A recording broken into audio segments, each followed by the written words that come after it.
नमस्कार। नमस्कार। जैसा कि आप जानते हैं, आज हम लोग उपस्थित हैं उत्तराखंड के रामनगर नैनीताल में, और ये सौभाग्य हमें मिला है हमारी संस्था जिसका मिशन है हेल्थ वेल्थ एंड हैप्पीनेस, उसके माध्यम से हमें यहाँ आने का मौका मिला है और इन हसीन वादियों में खोने का और कुछ ज्ञान पाने का मौका मिला है। और उस रीजन का नाम है SOS, सीक्रेट ऑफ सक्सेस। और दोस्तों, इस दौरान मेरी मुलाकात हो रही है हमारे AWPL के एक मैच्योर, विजनरी, डेडिकेटेड और सफल पर्सनालिटी से। तो आइए जानते हैं सर की जर्नी के बारे में। नमस्कार सर। नमस्कार। सर, मेरा पहला सवाल आपसे ये रहेगा कि आपका शुभ नाम और आप कहाँ से रहने वाले हैं? सर, मेरा शुभ नाम विनोद गिरी है और मैं मेरठ से बिलोंग करता हूँ।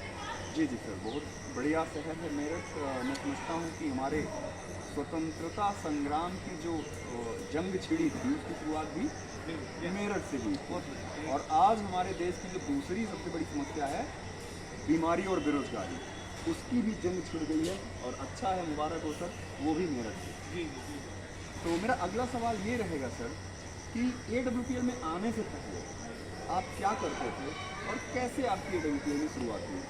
सर देखिए, SDPS वेलनेस प्राइवेट लिमिटेड संस्था में वर्क करने का जो मेरा कारण था, मैं कोई डायरेक्ट सेलर नहीं हूँ, कोई नेटवर्कर नहीं हूँ। मेरी पहली कंपनी है, यहाँ पे मैं काम करता हूँ। और आज से अगर मैं 2.5-3 साल पहले की बात करता हूँ तो मुझे लीवर संबंधित एक बीमारी थी, यानी कि मेरा लीवर फैटी हो चुका था। और लगभग मैं अगर वायरस की बात करूँ तो 1.25 करोड़ से ज़्यादा का वायरस मेरे पास बॉडी में, लीवर में था। तो काफ़ी नामी गिरामी डॉक्टरों से मैंने इलाज कराया मेरठ के अंदर अपना, और अच्छा खासा 2.5-3 लाख रुपए भी मैंने खर्चा किया। लेकिन जब तक दवाई लेते थे जब तक ठीक थे, लेकिन जैसे ही हम कुछ दिन रेस्ट करते थे उसके बाद फिर दिक्कत आ जाती थी। तो मेरे एक परिचित थे और वो मुझे आज जो इस कंपनी में डायमंड लीडर हैं सचिन मित्तल गुरु जी, उनकी दुकान पे लेके गए। परचूनी की दुकान थी उनकी, आज भी है। वहाँ से उन्होंने मुझे लीवोडोक, क्लोरोडोक, अपना इम्यूनोडोक और नोनी प्रोडक्ट, ये 4 प्रोडक्ट मुझे पीने के लिए बोला था।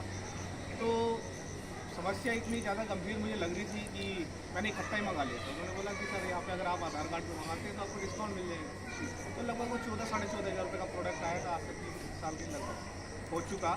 तो मैंने पीना शुरू किया, मुझे महीने 2 महीने में काफ़ी रेस्पॉन्स मिला। फिर मैंने 3 महीने के बाद फिर मैंने और दोबारा से भी रिपीट किया, तो मुझे बहुत अच्छा रेस्पॉन्स मिला। जहाँ मैं पूरे दिन में खाली खिचड़ी दलिए पे रहता था, पानी पीता था तो उबकाई आती थी, तो मैं बिल्कुल ठीक हो गया था। और 3-4 महीने का रेगुलर कोर्स करने के बाद मैं बिल्कुल फिट था। लेकिन यहाँ मैं काम क्यों करने लगा, उसके पीछे का जो कारण था कि जैसे कि हमारे सेमिनार आज की तारीख में होते, बड़े बड़े फंक्शंस होते, तो दिल्ली के तालकटोरा स्टेडियम में आज से 2.5 साल पहले एक फंक्शन हुआ था। और उस फंक्शन में मेरे गुरुजी जो आज डायमंड हैं, उस समय पे एमरोल्ड लेवल पे थे।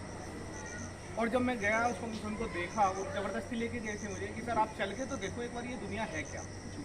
मैंने कहा सर, मैं कोरियर बॉय था, मैं दोबारा से एक बार रिपीट कर दूं कि इस सिस्टम में आने से पहले मैं फ्लिपकार्ट के लिए कोरियर बांटा करता था। और मैंने लगभग 4 से 5 साल वहाँ पे जॉब की है, यानी कि मैं 6,000 रुपये की जॉब से लगा था वहाँ पे। और जब मैंने जॉब छोड़ के यहाँ पे फुल टाइम शुरू किया तो लगभग 11,000 रुपये की सैलरी थी मेरी जब मैंने उस जॉब को छोड़ दिया, क्योंकि समझ में आ गया था कि ये काम क्यों करना चाहिए। तो जब वहाँ पे गया था तो मेरा लगभग 500 रुपये का लॉस हो रहा था। मैंने कहा गुरुजी मैं नहीं जा पाऊँगा, 500 रुपये की अगर मैं छुट्टी करता हूँ तो 500 का नुकसान होगा। बोले कि नहीं सर, कुछ भी करो, ज़िंदगी बदलने के लिए एक बार 500 रुपये का नुकसान करके देखिए। तो 1,000 रुपये का टिकट लगा था, मैंने 3 टिकट लिए थे, तो अपने दोस्तों के लिए एक अपना सैलरी से लिया था। लेकिन 2 दोस्तों ने मना कर दिया, एट द टाइम तो फ़ोन स्विच ऑफ कर लिया। रात तक तो तैयार थे, सुबह फ़ोन बंद कर लिया। गए, 1,000 रुपये का टिकट में अटेंड किया। तो दिल्ली के तालकटोरा स्टेडियम में सीढ़ियाँ इस तरह से बनी हुई है, सामने स्टेज बना हुआ है, तो नीचे एंट्री नहीं करनी थी। जी। मैं सबसे ऊपर बैठा था, क्योंकि मैं सोच रहा था गुरुजी के साथ नीचे ही चला जाऊँ। एमरोल्ड लेवल के लोग नीचे जा रहे थे, लेकिन मुझे नहीं जाने दिया। फिर मैंने फंक्शन देखा, मैंने अपने गुरुजी का मान सम्मान होते देखा था उसमें स्टेज पे जाके उनका। और मुझे एक वहाँ पे स्टोरी थी जो मुझे क्लिक कर गई थी कि एक आम व्यक्ति साइकिल पे कोरियर बांटता था, आज कंपनी में बहुत अच्छे लेवल पे है, क्राउन डायमंड है।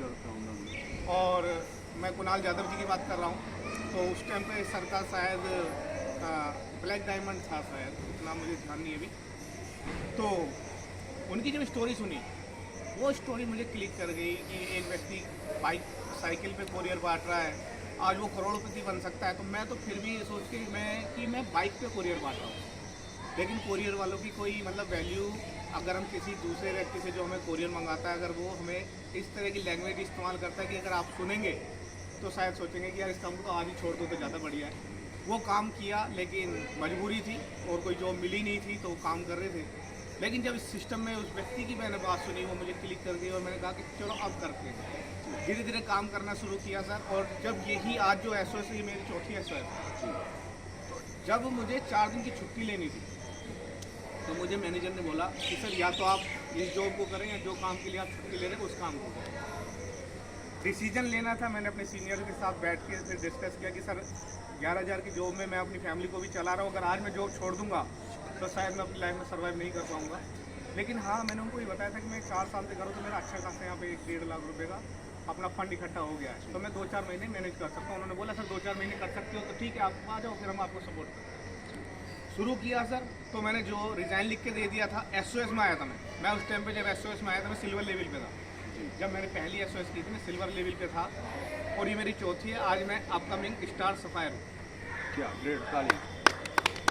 बहुत बढ़िया। तो सर अभी तक ये आपका रैंक काफ़ी ये लोगों को नहीं पता, तो आपकी जो अचीवमेंट्स कहीं हैं जी, बहुत सारे टूर्स, ट्रेवल्स, जी साथ में इनकम, वो क्या रही है सर अभी तक? सर, जब मैंने शुरुआत की थी तो मुझे बिजनेस का ये नहीं पता था। बस ये था कि गुरुजी बोलते थे मिलवाओ, तो मैं तो अपने रिश्तेदारों से, अपने जानने वालों से, पहचानने वालों से, क्योंकि प्लान देना आता नहीं था, बस मिलवा देते थे, ले जाके बिठा देते, गुरुजी इनसे बात कर लो, मिल लो, जो भी है। पर धीरे धीरे प्लान भी सीखा, सब कुछ किया। और मैं सबसे पहले विद फैमिली शिमला घूम के आया। मुझे पता भी जब चला जब मेरा फोटो छप के ग्रुप में आ गया था कि आपका शिमला भी हो चुका। इसके बाद मैं 2 बार गोवा घूम के आया, 2 बार मनाली, जोधपुर, जैसलमेर। मोबाइल का टारगेट था वो भी अचीव किया, यानी कंपनी से मैं 7-8 टारगेट जो लोकल के थे अचीव कर चुका हूँ। और अगर मैं बात कराऊँ तो अभी फरवरी में मैं थाईलैंड घूम के आया हूँ। क्या बात। और मेरा फैमिली के साथ दुबई भी अभी पिछले महीने हुआ, अप्रैल में हो गया था। पासपोर्ट बन के आ चुका सबका, तो हो सकता है कि अभी अक्टूबर-नवंबर में मैं दुबई घूमने के लिए जाऊँगा। और नेक्स्ट मेरा मलेशिया का ट्रिप होने जा रहा है। और अभी तक जो टोटल इनकम मैंने यहाँ से ली है, जो मेरे पैनल पे शो करती है, 19 लाख रुपये।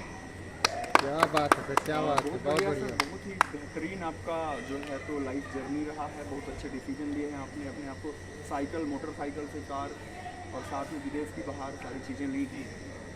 सर ऐसी जर्नी और ऐसी मेहनत हमारी जो चल रही है, इसमें आप अपने आप को अगले 2 सालों में कहाँ देख पा रहे हैं? सर देखिए, जब शुरुआत में आए थे तो मेरा विजन सिर्फ इतना था, यानी कि मैं किस लिए आया था आप समझ सकते हैं। क्योंकि जब 11,000 की मुझे सैलरी मिलती थी तो मेरे 2-3 हज़ार रुपये सिर्फ पेट्रोल में खर्च हो जाते थे। तो जब मैं यहाँ पे आया था तो ये सोच के आया था कि यार थोड़ा सा चलो पार्ट टाइम में करके देखते हैं, तो कम से कम बाइक का 2-2.5 हज़ार रुपये का अगर निकलने लगा यहाँ से, तो थोड़ा सा वहाँ से आ रहा है, थोड़ा यहाँ से आएगा, तो अपना मैनेज हो जाएगा। तो सोच के तो मैं यही आया था कि 2-2.5 हज़ार रुपये। लेकिन जब मेरा 1 महीने में 1 लेवल, 2 महीने में दूसरा, तीसरे में चौथा, 5, यानी कि मैंने 5 महीने में एमरोल ले लिया था अपना। और मुझे सबसे ज़्यादा खुशी जब हुई थी कि जब मैं पहले दिल्ली के तालकटोरा में ये सोच के आया था प्रोग्राम देखने के बाद कि आज 5वें लेवल का मान सम्मान मेरे गुरुजी का हो रहा है, तो मैं ऐसा काम करूँगा कि बहुत जल्दी स्टेज पे जाऊँगा। मात्र 5 महीने में मैं स्टेज पे था दिल्ली के तालकटोरा स्टेडियम में। और उसके बाद मैंने जो वहाँ से दूसरा अपना टारगेट सेट किया था, और वो यही था सर, पैसा तो यहाँ से समझ में आ गया था कि पैसा तो इतना आएगा कि उसके लिए हमें मतलब बैंक के खाते खुलवाने पड़ जाएंगे, इतना सारा पैसा आएगा। लेकिन मैं जो आया था उसके बाद मेरा जो मेन मकसद था वो था मेरे माता पिता का मान सम्मान। तो मैं यही सोच के डिसाइड करके आया था उस फंक्शन में, जब मैं दिल्ली के तालकटोरा स्टेडियम पे था, कि मेरे माता पिता का सम्मान इस तालकटोरा के स्टेडियम पे होना चाहिए। और अभी 2 महीने पहले फंक्शन हुआ था, मैं अपनी फुल फैमिली को लेके गया। तो ये मेरा मकसद था। लेकिन आज अगर मैं बात करता हूँ कि सर मैं अब आगे कहाँ तक जाना चाहता हूँ, आने वाले मैं नेक्स्ट साल की मतलब नेक्स्ट साल की बात कर रहा हूँ, तो मेरा स्टार सफायर क्लियर हो जाएगा और 2025 की शाम नहीं छुपेगी, उससे पहले मेरा डायमंड क्लियर हो जाएगा। Good, great sir. दोस्तों आपको बताना चाहूँगा, डायमंड के लिए ये कहा जाता है कि डायमंड की आन बान शान निराली होती है, उसका हर दिन ईद और रात दिवाली होती है। मतलब अगर हम इस रैंक की वैल्यूज, मान सम्मान, अचीवमेंट्स और सक्सेस की बात करें तो दोस्तों ये शाम ढल जाएगी और दूसरा दिन आ जाएगा। बहुत बड़ी कहानी है। बस समझिएगा कि जिस तरह से डायमंड धातुओं में अपने आप में एक महत्व रखता है, रैंक भी यहाँ पे बहुत बेहतरीन महत्व रखता है और यहाँ से एक पैसिव इनकम का स्रोत बन जाता है। सर मेरा अगला सवाल ये रहेगा कि नो डाउट इस सेशन को और आपकी जर्नी को बहुत सारे लोग, जो लोग नए नए शुरुआत कर चुके हैं, जैसे आपने तालकटोरा में शुरू किया था, वहाँ से आपने डिसीजन लिया था, उनको क्या मैसेज देना चाहेंगे जी। जो नए लोग शुरुआत कर रहे हैं और जो ना कर रहे हैं, कुछ ऐसे भी है ना कि भी बोल रहे हैं कि नहीं हम ही होशियार हैं, बिल्कुल सर, तो बिल्कुल। थोड़ा उनको क्या मैसेज देना सर चाहिए? देखिए, पहली बात तो यह है कि सर देखिए, हम हर किसी व्यक्ति को समझा नहीं सकते, अपना प्रयास कर सकते हैं। और औसत का नियम बताया जाता है हमारे, जब हम किसी भी एजुकेशन ट्रेनिंग सेंटर में जाते हैं, लेते हैं, तो हमारा कि 10 में से 3 व्यक्ति आएंगे, अगर आप उनको प्रॉपर तरीके से बताएंगे, समझाएंगे, तो वो आएगा, तो कभी फेल होने वाला है नहीं। तो उन लोगों को भी मैसेज है कि सर अगर आप नहीं आएंगे तो आपकी जगह कोई और आ जाएगा, ये तो फिक्स है। क्योंकि अगर मैं नहीं आता तो मेरी जगह कोई और होता इस लेवल पे, और यहाँ पे होता, इतनी इनकम ले चुका होता। लेकिन डिसीजन अपना खुद का होगा। दूसरी बात यह है कि सर आज हमारे पास कोई काम तो है नहीं, प्राइवेट जॉब मिलना भारी हो रहा, सरकारी तो भूल ही जाओ, ठीक है। पेंशन खत्म हो चुकी है और इतना पैसा हमारे पास है नहीं कि हम अपना बिजनेस कर लें। तो मेरा मैसेज यही है, जितने भी हमारे युवा हैं जो 18 साल की उम्र पूरी कर चुके हैं और तैयारी कर रहे हैं किसी न किसी जॉब के लिए, किसी प्रिपरेशन के लिए, और जो बहुत सारे लोग बीटेक, एमटेक और बहुत सारी डिग्रियां ले चुके हैं, एमबीए, बीबीए, बहुत सारे लोग हैं और नई डिग्रियां लेने के लिए लाइन में खड़े हुए हैं। एक ही मैसेज है कि सर आप पार्ट टाइम में इसको शुरू करें। पहले सबसे पहले तो आप इसको सुने। सर डायरेक्ट सेलिंग की जब तक हम एथिक्स को नहीं सुनेंगे, नहीं समझेंगे, तो हमें हर व्यक्ति चोर ही दिखाई देगा। सर थाने के सामने जो व्यक्ति खड़ा रहता है वो चोर नहीं होता। हो सकता है वो कोई एक भलाई करने वाला या एक अच्छाई करने वाला, एक मैसेज देने के लिए भी थाने के सामने खड़ा हो, या वहाँ किसी से मिलने मुलाकात करने के लिए गया हो, या किसी की भलाई करने के लिए गया हो। जरूरी नहीं कि वो थाने के बाहर खड़ा है या अंदर खड़ा है तो चोर है। तो डायरेक्ट सेलिंग में हर चोर नहीं है सर। आज बहुत सारी कंपनी, आज रूल्स आ चुके हैं। अगर मैं अभी बात करूँ तो डायरेक्ट सेलिंग के 2016 से रूल्स चालू हो रहे थे, अभी 21 में पूरा का पूरा गाइडलाइंस लागू हो चुका है। आप गूगल पे जाइए और डायरेक्ट सेलिंग के रूल्स एंड रेगुलेशंस की पूरे का पूरा आपको आर्टिकल्स, पूरी PDF मिल जाएगी। आप वहाँ से पढ़ सकते हैं कि कौन कंपनी डायरेक्ट सेलिंग कर सकती है। आज अगर हम बात करते हैं तो जैसे लोग डिग्रियाँ लेते हैं बीटेक, एमटेक और बीबीए, एमबीए की, आज डायरेक्ट सेलिंग की डिग्री दिल्ली यूनिवर्सिटी में पढ़ाई जा रही है, आज कोयम्बटूर यूनिवर्सिटी में पढ़ाई जा रही है, आज जयपुर, जोधपुर, जैसलमेर यूनिवर्सिटी में 1.5 लाख रुपए का कोर्स कराया जा रहा है।